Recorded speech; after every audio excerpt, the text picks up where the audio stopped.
order. Well, thank you so much, Madam Speaker, and I'm honoured to be here today to speak on Bill S227, an act to establish a food day in Canada. And I thank the member from Perth Wellington for sponsoring it in this place. This bill is very similar with some minor changes like the date to Bill C-281, an act to establish a national local food day, which was introduced in the 42nd Parliament by former NDP MP and National Parks critic Wayne Stetski. MP Stetski's bill was itself a reiteration of legislation introduced in the 41st Parliament as Bill C-449, an act respecting a national local food day by former NDP MP and agriculture critic Malcolm Allen. So it's good to be here debating this bill that has such a rich history in this place. And I think, Madam Speaker, that it is incredibly important to ensure that Canadians have access to healthy, affordable food and a sustainable food system. These are national priorities, and I agree with the former speaker that these are things that need a lot more support and investment. It is important to support our local agriculture markets and that they are essential to us moving forward in this goal. Madam Speaker, as I was preparing for this speech, I was thinking a lot about what we experienced during the beginning of the pandemic. And I remember a lot of communities and organizations contacting me to talk about food and how worried they were with the big changes that were happening across the planet about their own food security.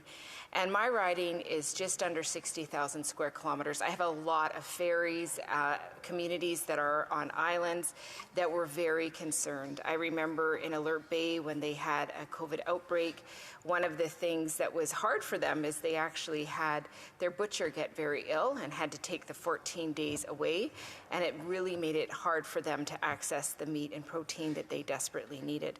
So making sure that we have local responses, that we honor the importance of assuring that if something happens, there's enough food to sustain us is incredibly important. And I also was really pleased to have an opportunity in this place to talk about the rich farmers markets across my riding.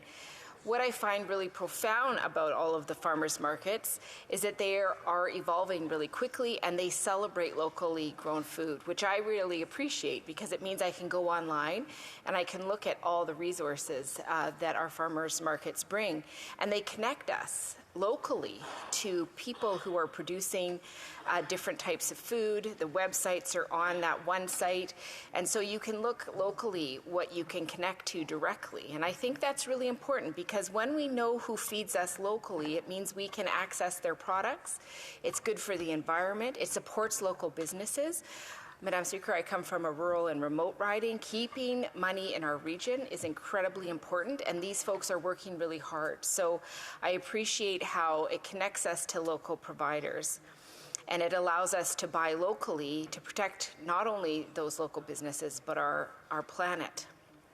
And we must always remember to celebrate the people who make food for us and who are very close to us. I think of my visit to the Blueberry Commons Farm Cooperative. They're doing some great work around connecting with children in schools, providing food for people, creating a local business that's going to make sense, but they're also looking at how they can add housing to this cooperative because they look around their community and they see how high the need is to have affordable housing. And so it's quite incredible when you see these kind of groups coming together, identifying how they're going to support not only keeping food healthy and local and affordable for people, but also how they're going to make sure that housing is a better step forward. I think about the Namgis Community Garden. I went there and was amazed by the establishment that they've created there and how many young people are coming and learning how to garden from the more mature members of the community and how it brings the community together. And what I found really profound about it was how many young people were actually getting jobs because they were doing work, they they were working with local businesses, and people saw the opportunity in them and hired them up. So it was a good problem to have, as they said. And I think of Big D's Bees. Madam Speaker, a lot of places in our riding, we have a strong support for the bees in our community, and Big D's Bees does a lot of work to make sure that we have good honey, but we're also really supporting the solidarity with bees that we know are struggling so much. And of course, Amara Farms is another one of my favorite farms in my region. They do a lot of incredible work to create produce and also work very hard to make sure that the farmers market is successful. I think the reality, Madam Speaker, when we talk about this bill, is we have to acknowledge how many people are going hungry. 20% of Canadians have said that they were very or somewhat likely to obtain food from a community organization in the next 6 months. We know that people are struggling to make ends meet, and it's getting harder and harder. And one of the hardest challenges for families who are struggling financially is finding affordable, accessible food that is healthy for their children. And we hear about this all too often, children going to school hungry, children struggling with health issues because they can't eat the proper food. I know that my friend MP from Vancouver Kingsway has put forward Bill C-212, an act to develop a national school food program for children. Madam Speaker, this is absolutely important because we know that too many children go to school hungry. We need to make sure that we're supporting those children without any embarrassment or shame so that they can get the health and nutrition that they need so that they can be better educated and take care of that education. So I really appreciate the focus on those kind of things. But Madam Speaker, when we talk about this, we also know we're watching some of our grocery chains in this country, specifically Loblaws, who are seeing outrageous profit during this time when so many Canadians are going hungry. And I remember when our leader asked Galen Weston how much profit is too much, and of course he was unable to answer that question. I wonder why. We know that feeding people is less important than making sure that there's profit for people who have stake into that business.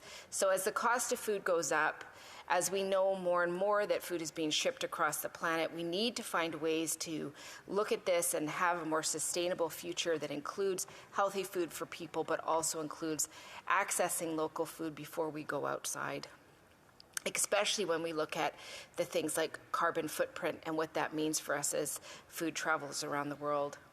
Madam Speaker, I only have a couple minutes left of my speech, but I just want to also take this opportunity to acknowledge the great heroes of all of us across this country, and that's our local food banks.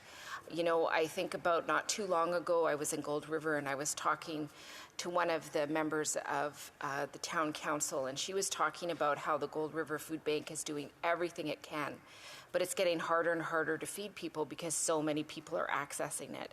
They noted in specific that there's a lot of seniors accessing food banks, and I think that's quite concerning, that people that are living on a fixed income are struggling more and more, and if they don't have healthy food, their health outcomes are worse. I also think of the Campbell River Food Bank, who's does a lot of work in that community, but also holds a lot of food for other food banks on some of the islands near our region. And as they see the increase grow in just the Campbell River area, they're having a harder and harder time taking in that extra food that they hold for those other communities. So storage is becoming a huge issue. And if they can't store the food, then it gets harder to get food out to other communities, Madam Speaker, and that really concerns me. And I think of the Powell River Food Bank.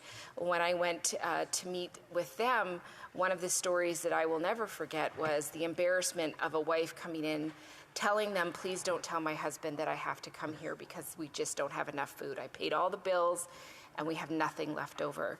So in this time where food insecurity is increasing, I think that it is incredibly important that all of us in this place take responsibility and understand that we must support healthy food for people. We must look at what is happening in our local communities and lift those businesses up, lift those farms up so that they can provide the best food. So I look forward to supporting this bill and hope that we have a special day to recognize and celebrate local food, and hope that all of us will celebrate it every day by buying products that are close to home. Thank you, Madam Speaker.